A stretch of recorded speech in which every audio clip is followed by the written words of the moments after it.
Alrighty, folks, thanks for being a part of school. I look forward to doing more of these Sunday sessions. In fact, I have allocated 8 a.m.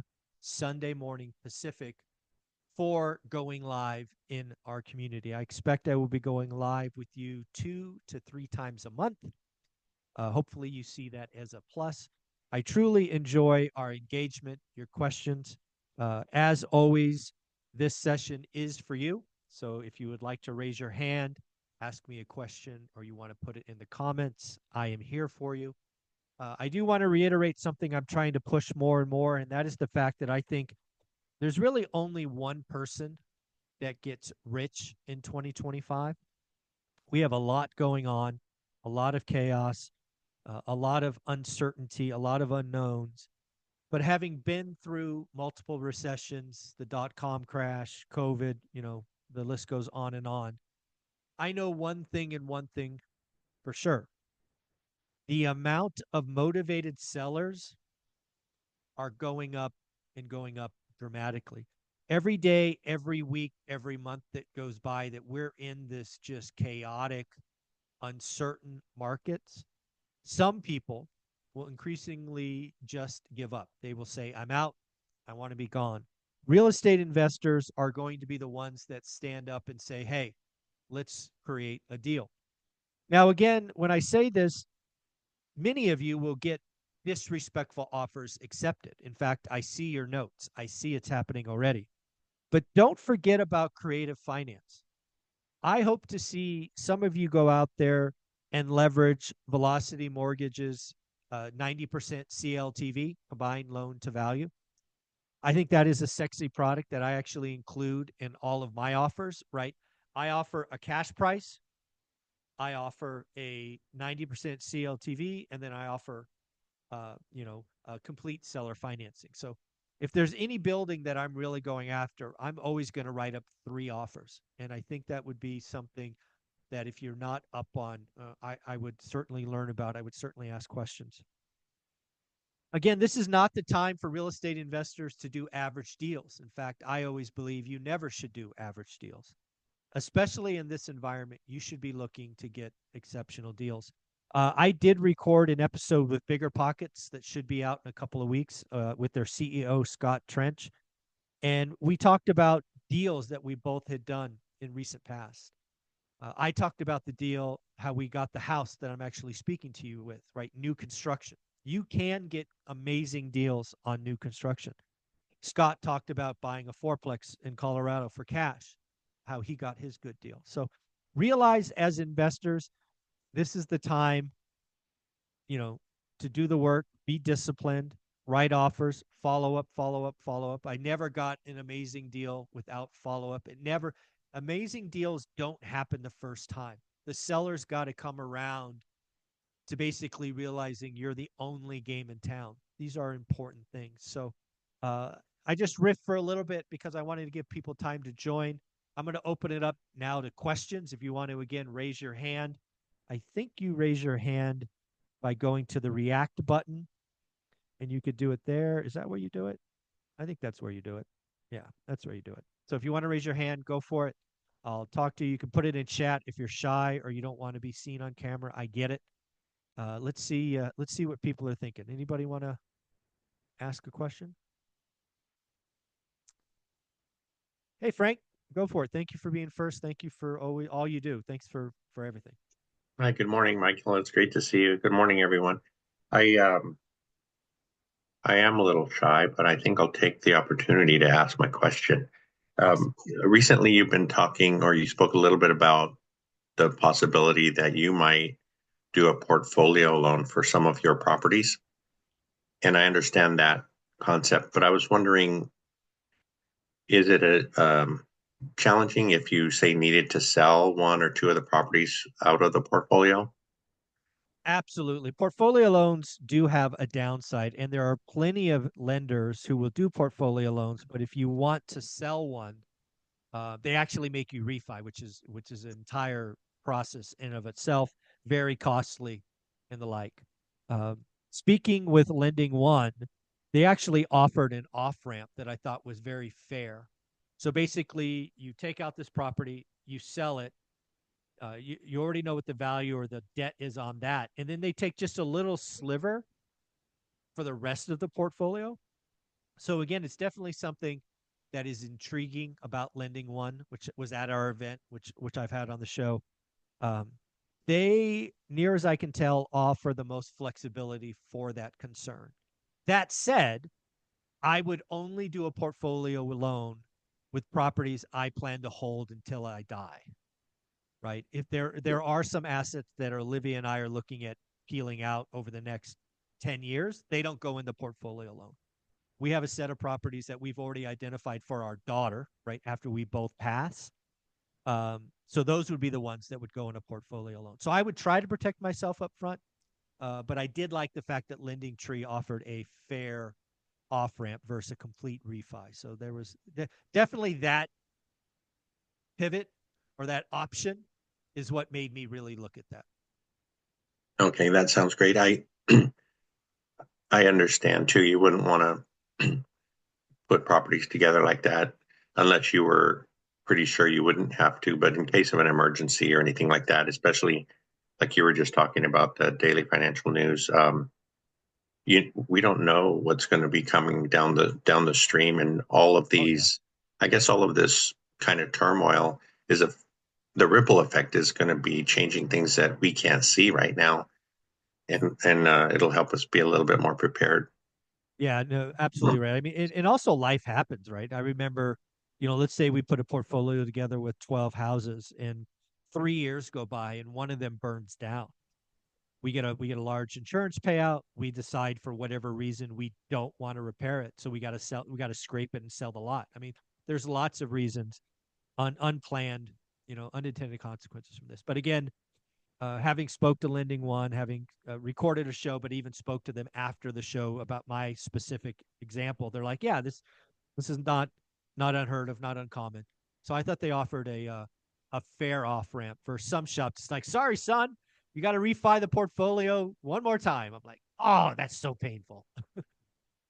It, it strangely, it seems like you're going down my list. So you mentioned scraping the lot, and Mhm. I in some of our discussions, throughout the community, Mhm.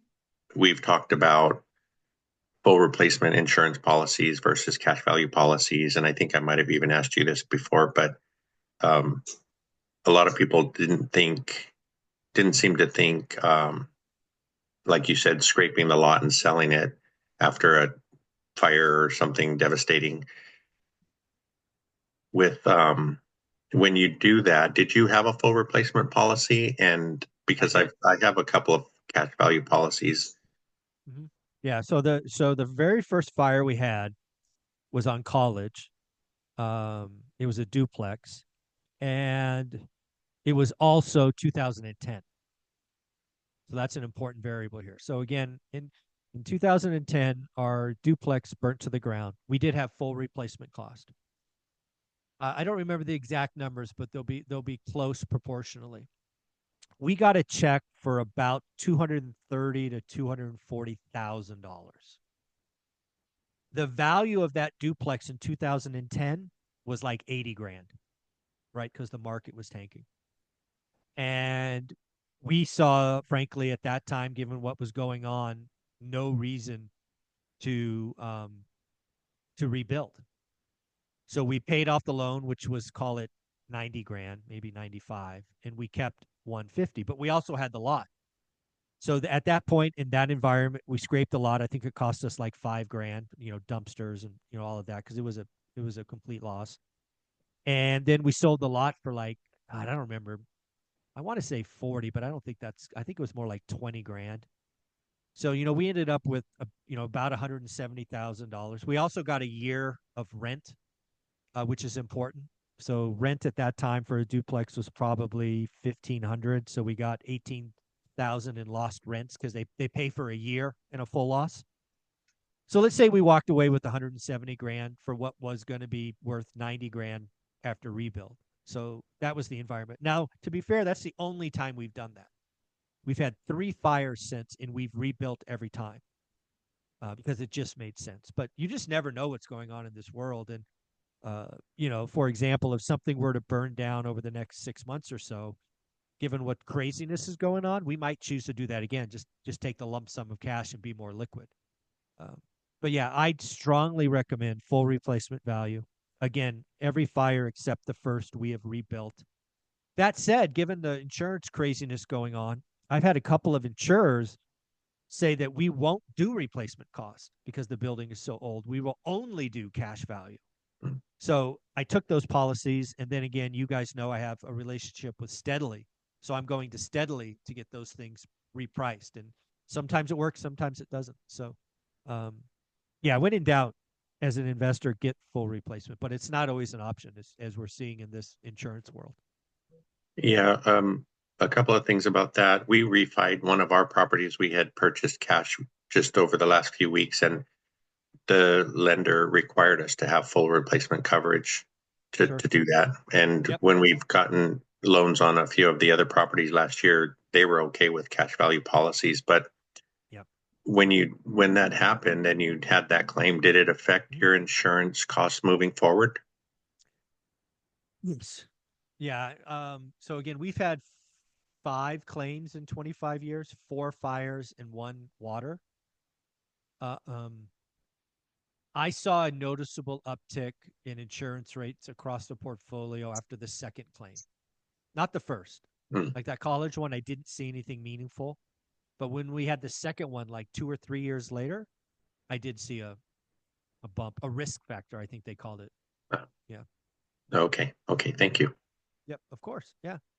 Frank, you're always amazing. Thank you for all you do. You're the first accountability group. You're the OG. It's still mind boggling to me that you guys give, give, give. So thank you, thank you, thank you. Thank you. It's a lot of fun. Awesome. Well, Jesse, thank you for raising your hand, man. What do you got? Hey, thanks. First of all, hey, I appreciate your content. Been watching it for multiple years, so really appreciate you. Oh, I Especially with appreciate all that. the wildness going on. It's kind of helpful to listen to you. I And appreciate kind that. of I try to be the middle of the road because there's good and bad. I try.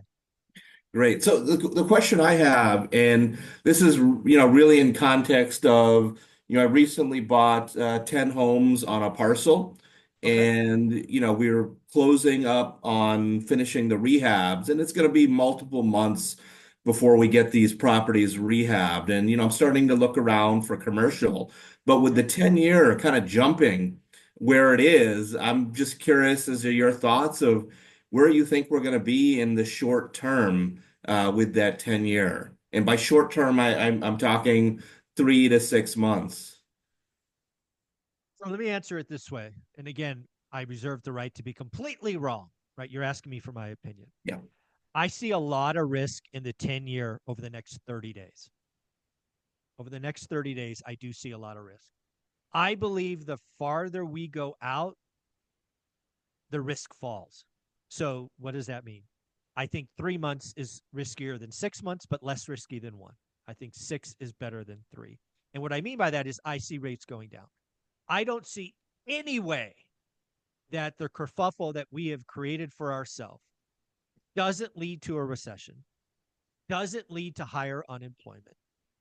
I think it will lead to demand destruction, which may prove to be deflationary versus inflationary, will completely reverse the inflation expectations I talked about today on the daily financial news. But it's a time thing, it's a time lag. I think like if I had to just pick a date right now, 6 months from now would be October. Certainly by Q4, which is the start of October, I think we'll be staring in the face of a recession. The Fed will have waited long enough, and then they will cry uncle. 1 month, the risk is up. 3 months, probably a little too soon, but 6 months, I don't know how the Fed might not be cutting in 6 months and thus rates coming in. That's kind of how I see it today. Okay, thank you. Yeah, I appreciate that. Just your thoughts. Yeah, I appreciate it. Again, I reserve the right to be completely wrong, but that I think, given the tea leaves as we know them today, I don't see how that doesn't happen. But again, the dominoes could fall differently with unknown stuff coming our way. So thanks, Jesse. I appreciate you. Jeff, thank you, buddy. What do you got? Yeah. Hey, two things on my mind. Well, first off, just thank you for making time for this because I don't know, Sure. man. Honestly, like people that were independently wealthy, have a lot of choices in life to hang out and, shoot the breeze with us rookies. Thank you. I think it's awesome. No, I appreciate it. That's something I thank you. But I don't know if you guys know this. Hopefully it comes through. I love what I do. I actually love this. Like gives me energy. So I hope you can tell this is not work for me. This is complete fun. So thank you, Jeff. It's awesome. So just two things were on my mind this morning. One, I have a similar story. I burned in the stock market and then pivot towards real estate. Did the capital loss carry forwards help you out in any way? I mean, if you're 1031 and you're in growth mode and you're acquiring, did that help somewhere down the road to have the tax loss carry forward from the stock market side? Because that's the position I'm in. Got a Yeah. big tax loss carry forward and looking at doing something that's more permanent. So the real estate's been my big thing the last year. Yeah, so unless they change the rules, I believe you can only write off stock losses at $3,000 a year going forward. I haven't looked at that recently, but I remember carrying that loss for multiple years. It did help when I had a investment win, right? If there's any upside investments, including real estate, that loss can go against that. But you will not be able to take that against ordinary income in most, at least not in my case, right? Talk to your CPA to confirm. But yeah, I carried it. I want to say 5 to 8 years before it was completely absorbed. Right. Yeah, makes sense. I think mine's going to be a while longer, but we'll see. Part of the concept is, all the benefits of real estate that we all talk about, but then also, I don't know, inflation is a feature, not a bug. The numbers drift higher, and maybe on a long enough timeline, your interviews with other real estate people, the one that was older, like 70, 80 years old and exiting, Yeah, yeah, maybe that's where I'm headed. I'm 42 today.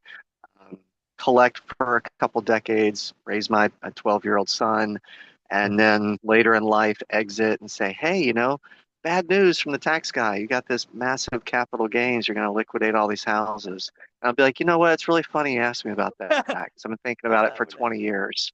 Yeah, You know, we'll yeah, see. yeah. No, that's not a. I mean, you guys know the story, right? After being burned in the stock market to the tune of losing 80% of my net worth, my whole goal was to get 4 properties. Hold those till 60, 65, and just have better options. It's just more stable. It's more sure. And then again, if you skill up and you buy in the right times, like maybe 2025 will be for some of you, you just get those, you get to boost the upside by buying right. So uh, it's certainly a less stressful strategy. I think there's obviously different stresses, right? Being a landlord's not all rainbows and unicorns, um, but it's certainly a better way to set yourself up for retirement, in my opinion. Beautiful. And then the only other thing on mind was, daily habits. Like I've been checking Zillow for new listings every morning when I Yep, exercise. I just kind of find perfect. that's like a routine. Anything else you found helpful in the growth years, the early years? Yeah, so there's a couple of things. So I would not only look for new listings, I would look for price drops. I would look for back on market. You're really trying to get a sense for what's going on in the buy box. So it's really all of those.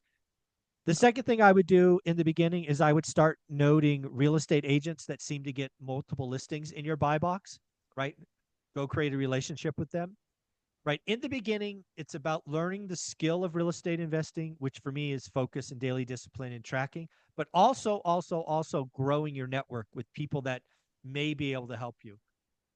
One of the mistakes I made for the first 5 or 6 years is I just relied on the MLS. I assumed my spreadsheet and my discipline would get me there. But our business didn't really take off until I realized that real estate's a people business. It's not spreadsheets, it's a people business. So again, what I would do is I would note agents that have multiple listings in your buy box and reach out to them. Say, hey, I saw you had listing 1, 2, 3, 4, and 8, 9, 10. Those are close to what I'm looking for. Looking for this. Ask some questions. Show them that you know what you're talking about. Don't just call them and say, hey, I want a deal. Right? Show them that you're serious and you're doing the work, and go meet them in an open house. just grow your network any way you can is my last advice. Thank you. Thank you, man. Appreciate it. Of course, of course. All right. Again, you can feel free to raise your hands. I'm going to go up to the texts, or I guess they're not texts, they're comments. See if anybody had a question in the comments. Let me scan real quick. Some people in the waiting rooms. Thank you, guys. I caught that. Thank you. Okay, he asked that question. Perfect, perfect.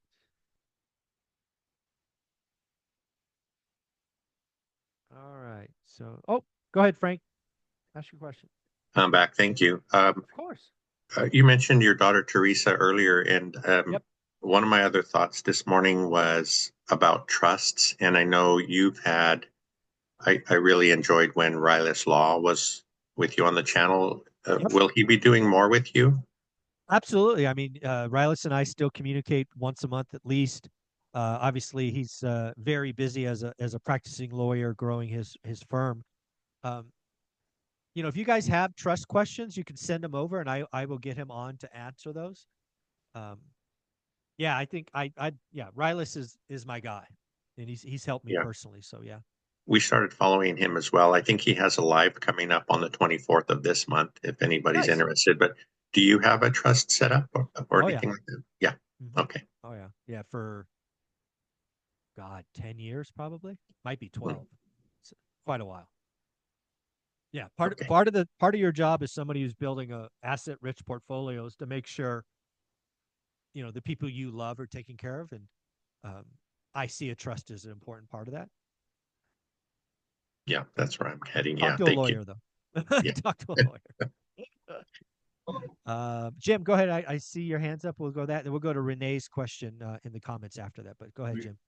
I'm in the process of researching AI and virtual assistants. Have you done any of that? Do you have any links to anything? Have you done any videos or any? No, I like to stay in my lane. I haven't used AI or virtual assistants. The person in my network that I trust, know, and respect is Jason Pritchard.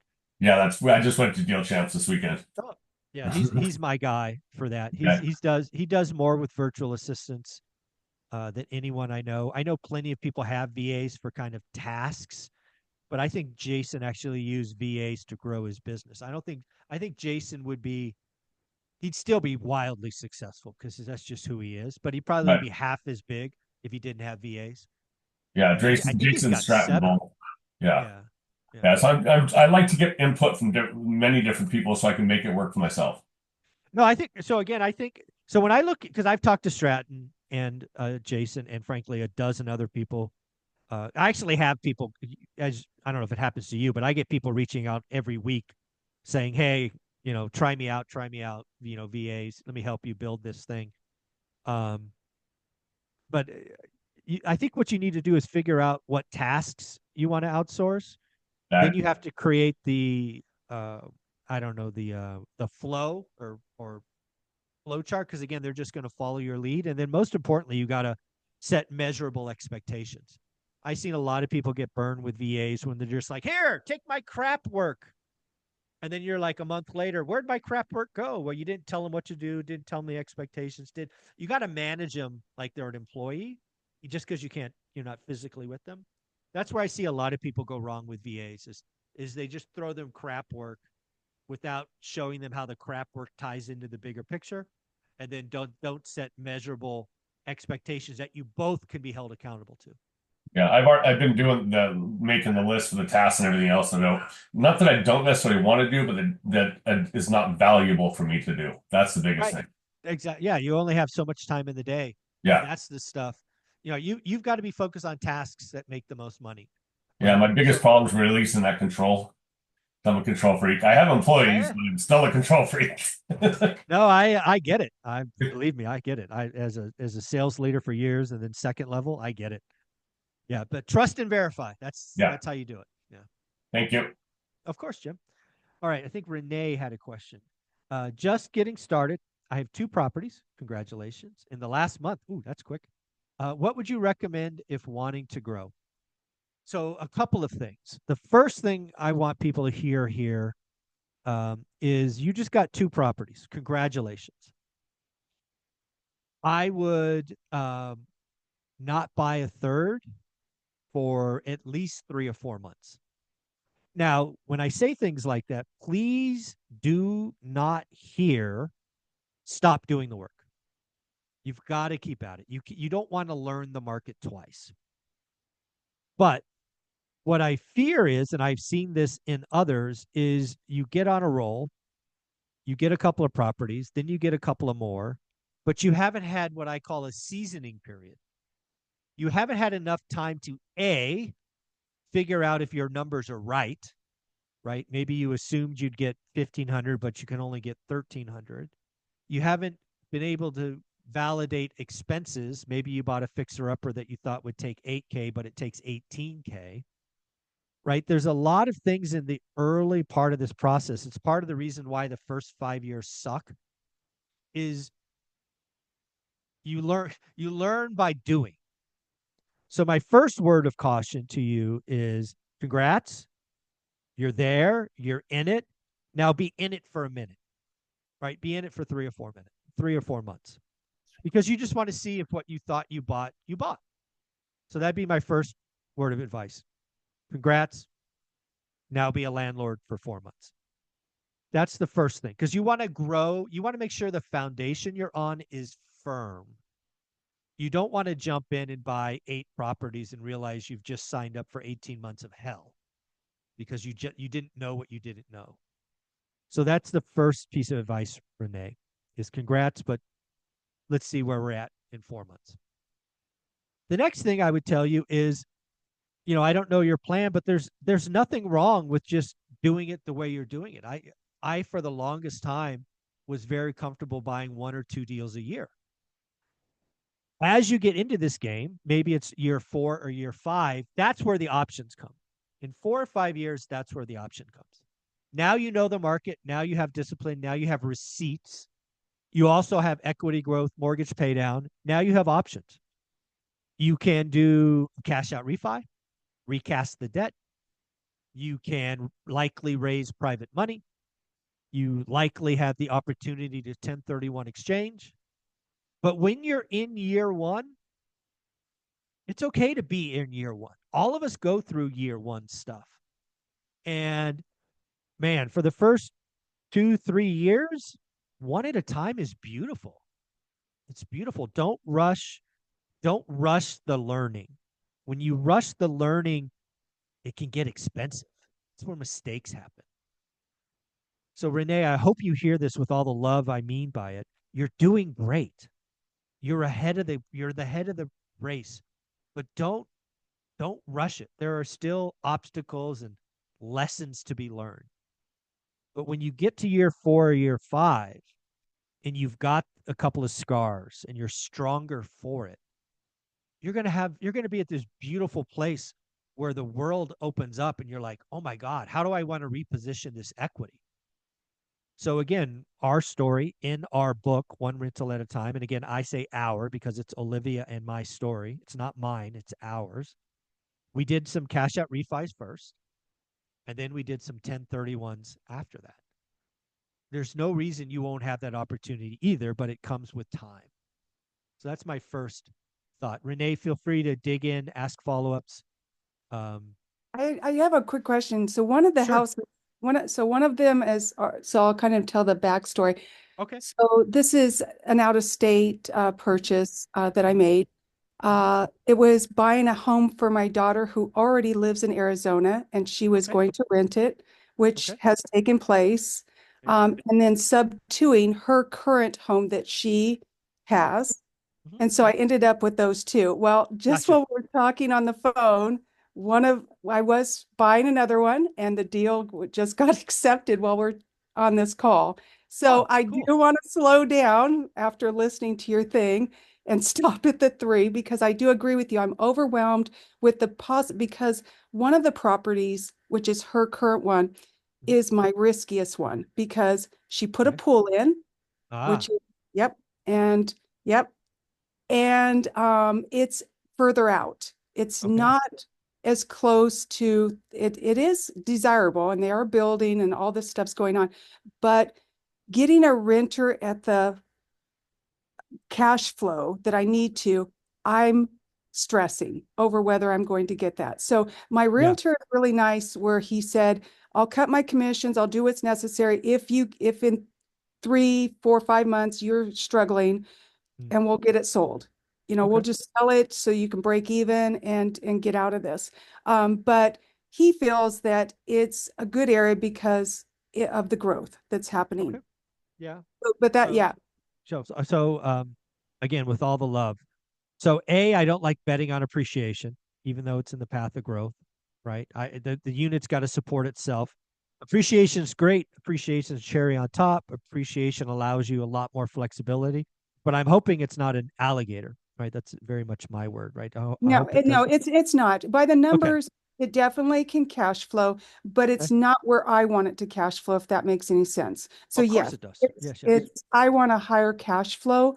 And then, like I said, the fear of getting into this and having rental units, period, is, something we have to overcome in our mind, that because of the risk, what if it doesn't rent? What if it happens? Even though, tried and true, people are going to rent homes, and it's availability. If there's availability and there's people, there's going to be a need for what we're doing. So amen. So I love all of that. So let's just talk about the house with a pool. I've said this before, but I probably haven't said it in years.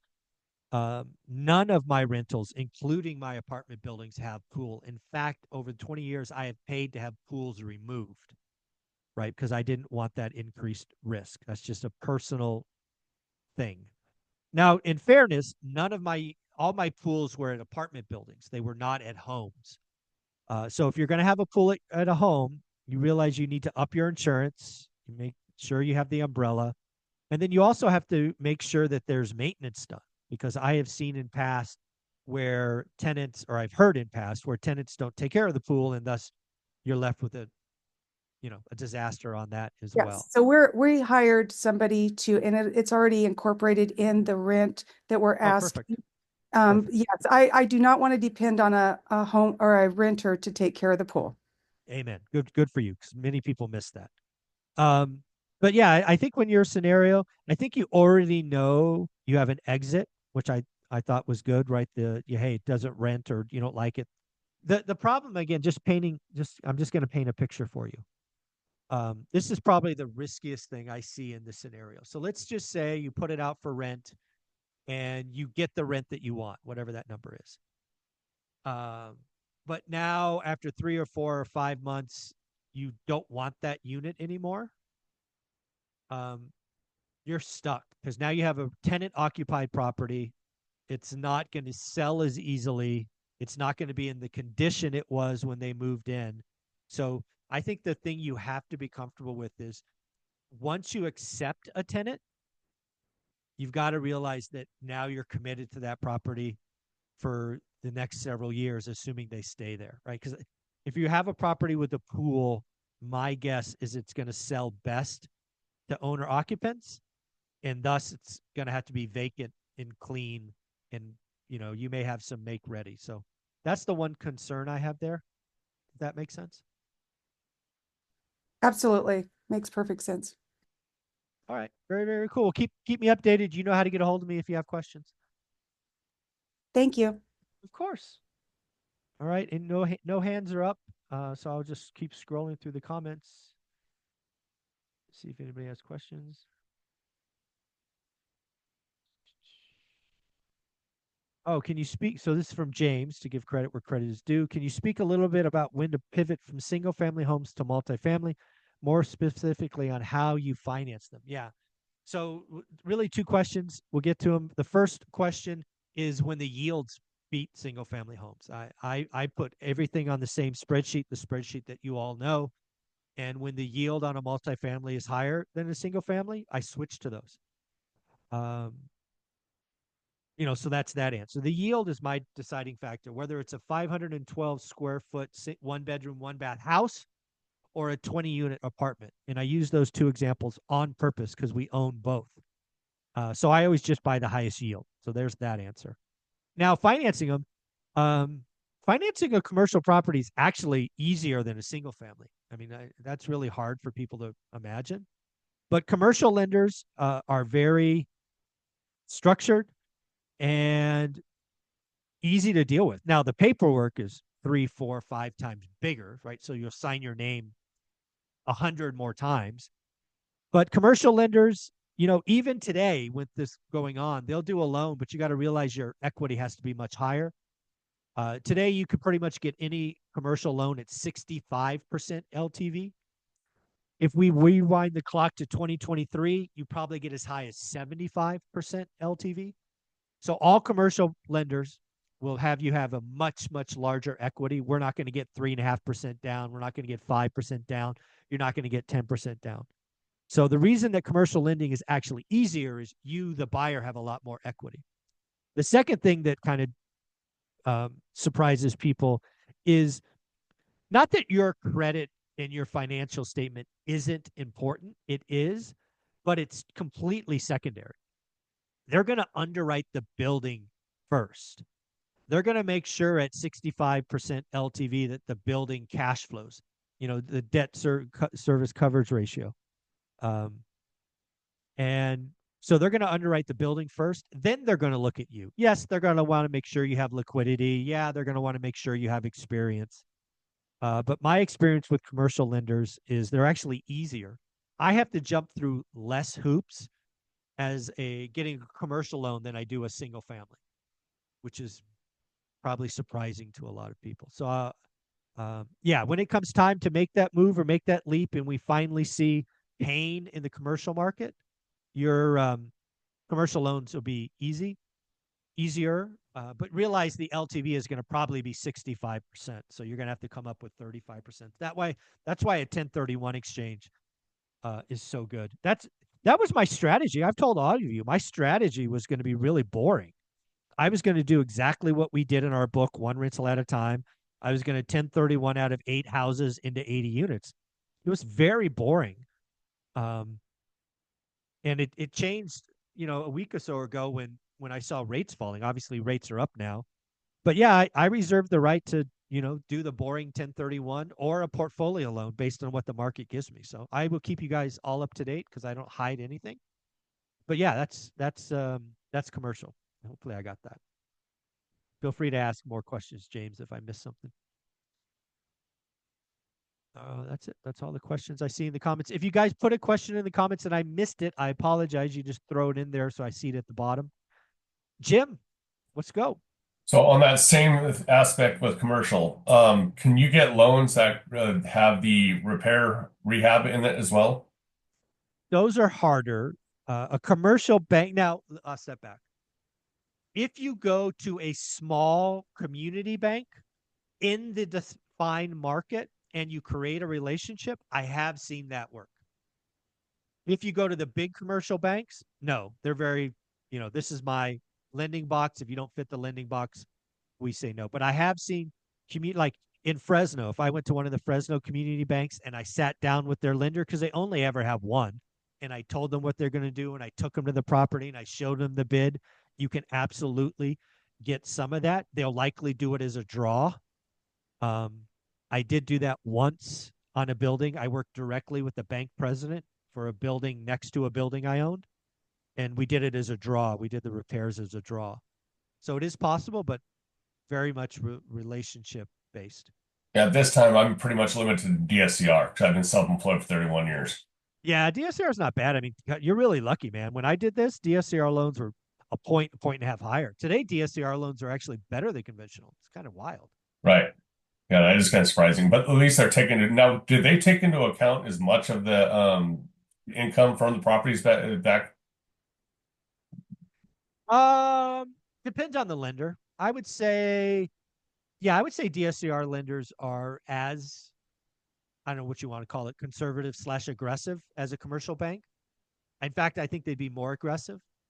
Like they may take 80% of the income where commercial might be 75. So yeah, I haven't seen a DSCR. Now this could change tomorrow with what's going on. I haven't seen a DSCR lender be more restrictive than a commercial bank to date. All DSCR is private money typically, isn't it? Well, you can call it private money, but it depends on your definition. I think most of it today is sourced from Wall Street, which I don't call private money. I call private money like individual families. Now, there are some people that do that. uh, all the people that I talk to, like Velocity Mortgage, public money, Convoy, public money. Um, yeah, I would say the big pools are Wall Street money, and that is why they could disappear in a moment, Gotcha. right? Wall Street money gets a kerfuffle.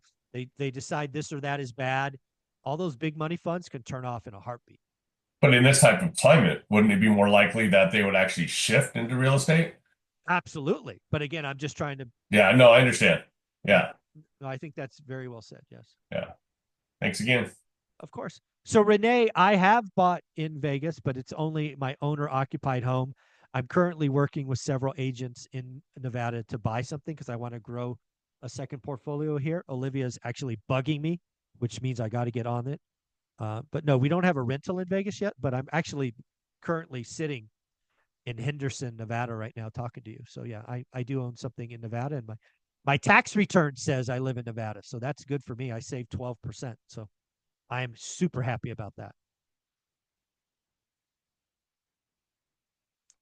All right. I think I got all the questions. Again, put them in. I'm here for you for another 15 minutes or so before I have to jump to my 9 o'clock interview.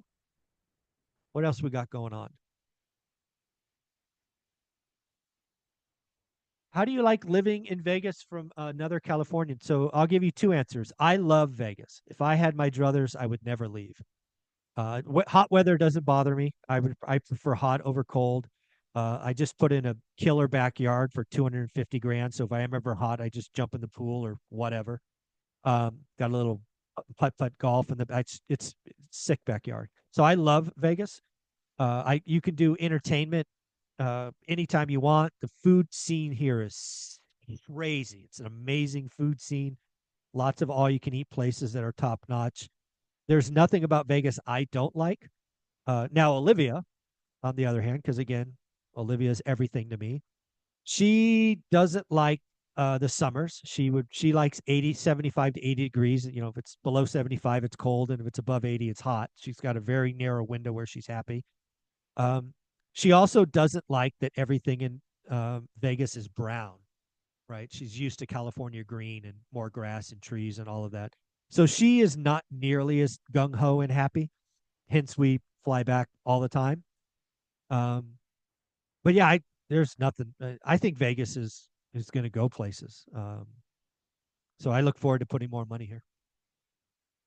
Yeah, Frank, buy box for Vegas. Yes, Henderson, single family home on a lot non HOA. Let's say that non HOA, which is proving to be a problem in Vegas.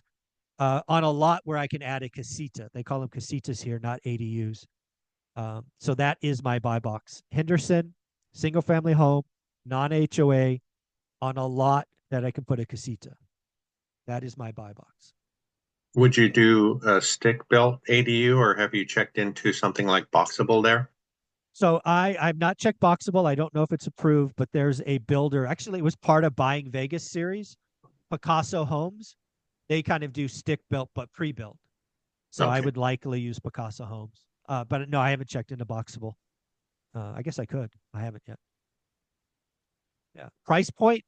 I would say 350 to 600K right now. It's price ranges. I'm still figuring that out where to put those thresholds, but that's the current where I'm at.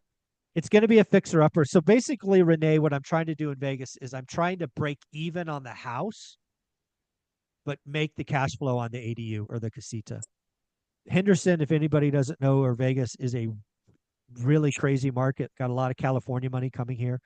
So it's tough. So again, as I did in the Buying Vegas series, I've got to get creative, and that's finding a lot where I can add a casita, and that's where the cash flow will come from.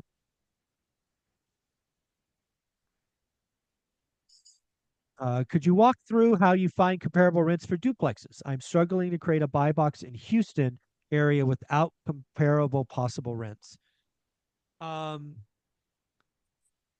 So again, back in the beginning, I chose a market like Fresno, California that I never lived in. So back in the day, it's a lot easier today. I had to drive around and call on for rent signs, right? Back in the day, Olivia and I were in Fresno 3 weekends a month. as we tried to learn the Mayfair districts, which was my buy box 93703. We would just drive around, take down phone numbers, and call. Today you could look at Craigslist. You should also go to Section 8 website, figure out what Section 8 pays for different levels. You should do that because in most markets, that's your floor where cash is higher. Not all markets, but most markets. But in today's world, you can do some pretty, I have never used, but people talk about Rentometer. I don't know if that's still a thing, but you can find a lot of rents online in today's world. But I think the question you need to ask yourself, especially in a market like Houston, which I know nothing about, but Houston's got to be, the same challenges all big city has. A duplex on this side of the tracks is very different than a duplex on that side of the tracks. So you've really got to narrow into streets and neighborhoods. So that's kind of how I would do it. Hopefully that helps. Charles, you got your hands up, buddy. What's going on? Yes, sir. I missent a question to Ryan at Hyder. Oh, okay. The question is, I got a CD that's maturing. What would you do with it? Yeah, we got about 5. Yeah, so I have a CD that matures as well. I think I have a 4-month CD. Right now, I'm just rolling it over because, again, for me, I have a pile of cash that I can deploy at a moment's notice that's in a very liquid account. Then I have another pile of cash, which you can call the CD, that is not as easily accessible, but rolls every 3 or 4 months, depending on the rates they're giving me. And that's been rolling for well over a year now.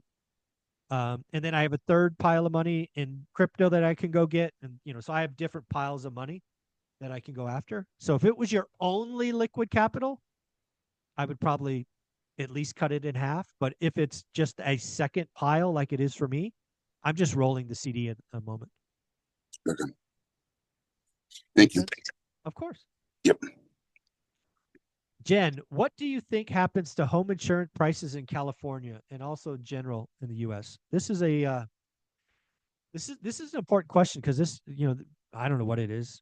80-90% of our wealth is in California real estate, so it's very timely. I suspect a couple of things are going to happen.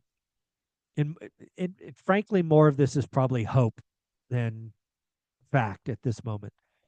I suspect that the California fires that unfortunately were suffered in Southern California are finally going to wake up California insurance, organization that they have created this pain.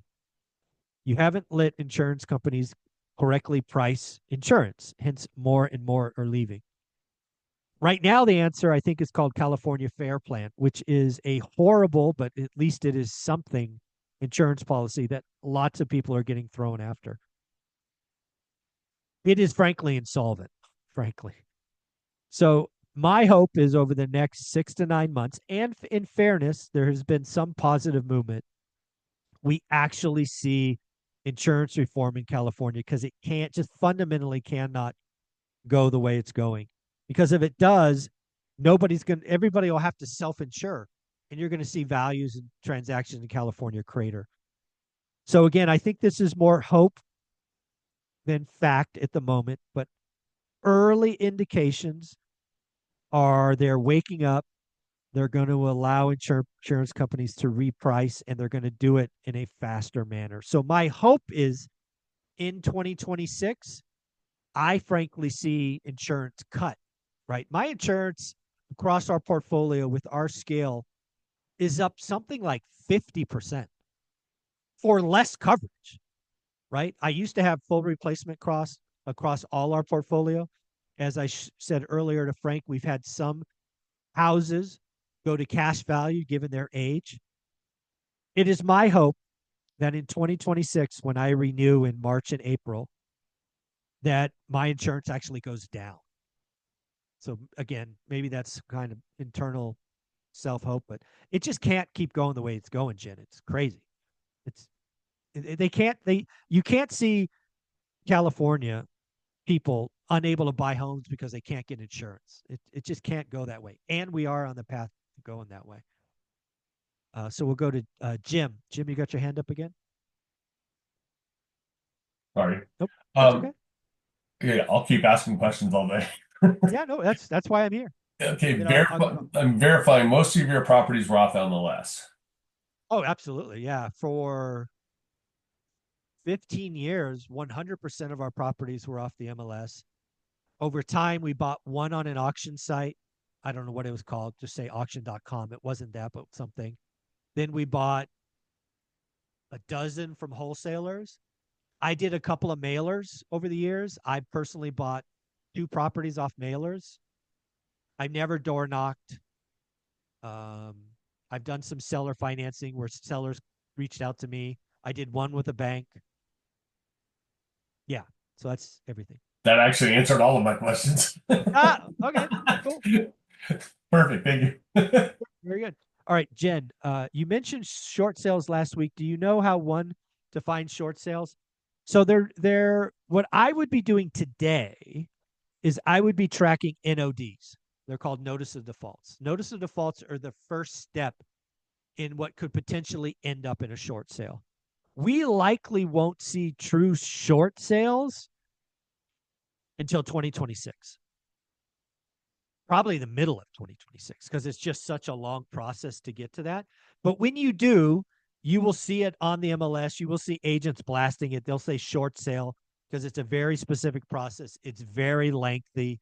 It's very problematic. So when agents start listing short sales, they'll be very clear because they need a buyer who's got time on their side. Because I know I bought a short sale off the MLS that took 13 months to close, right? No owner occupant's going to sign up for that. But what I'm doing today, and I've recommended some investors who want to do mailers, is I would use a system like PropStream, which they given me that discount code. So I use it. I still use it. I have a free one, right? They gave one to me for free. So good for me. But PropStream tracks NODs. And that's actually something Jason Pritchard's doing now. He just created some lists for NODs. I think notice of defaults are going to start going up. And that's the first trigger for a short sale or potential foreclosure. It's just a sign. It's an early sign, but it's coming, right? If you guys are watching what's happening at FHA, there's a lot of FHA extend and pretend that can't go on forever. Those will be short sales. You can't have a first and then a monster second, a silent second as they call it. Back there, all the equity's gone. So short sales are coming. Does that make sense, Jen? You can just nod your head. Got it. Love the thumbs up. Let's make sure I don't miss anything. All right, we'll go one more question, Jim. Thank you. On the same aspect, I've put several offers in to banks. They're not realistic on their properties at all. No, this is a process, dude. So A, congrats. B, keep it up. And just put a reminder every 30 days or 45 days to call them again. I bought that. I keep telling that 18 unit story. I bought that 18 units for 50% off, actually more than 50% off. It was listed at 144. I bought it for 700, but it took almost 2 years. Right? Maybe I haven't made that clear, but from the day I saw it and I put it on my tracking list to the day I bought it was almost 2 years. And the owner wasn't, he just let that building fall apart because he knew he was going to lose it. Do you think it would be helpful as a contractor to put a list together on what needs to happen in a rough dollar amount to that point, in a little history of what I am? I think in the beginning, no. But when you start following up 6 months from now, yes. Because I think in the beginning they're just going to write you off because they're just stuck with their heads in the sand. But at some point, that asset, because again, I don't know if you guys know this, every month these banks get together in a room, maybe it's virtual, maybe it's physical, and they look at their problem loans. That property is going to show up on that list, and eventually somebody's going to be told, get rid of that asset. So you want to be there. You want to be that first phone call. But that's probably not today. It's probably 6 months from now. Yeah, a couple of ones I've put on have been on the market for over 200 days. Keep it up. I'm going to send this one I'm really looking at. I'm going to send that list out because I've actually helped us get our numbers down on the first property we got. Perfect. Keep it at 200 days. You're approaching 8 months. Yes, start doing that. Day one, sub 6 months. Yeah, it's like yeah, but you're doing the right thing. I know it feels slow. I know you're like, guys, what are you doing? But just be consistent, and it'll happen. Yeah, perfect. Very cool. Well, guys, I got great news. This was a wonderful show. I will be back next Sunday, 8 a.m., just for our school community because you guys are the most important to me. So I haven't put the link in yet, but trust me, I will find time this week to be there. 8 a.m. Pacific Sunday morning. I will be back for an hour. I hope to see all of you and more people there. Don't forget, invite your friends. Let's grow this community. Later. Thanks. Later.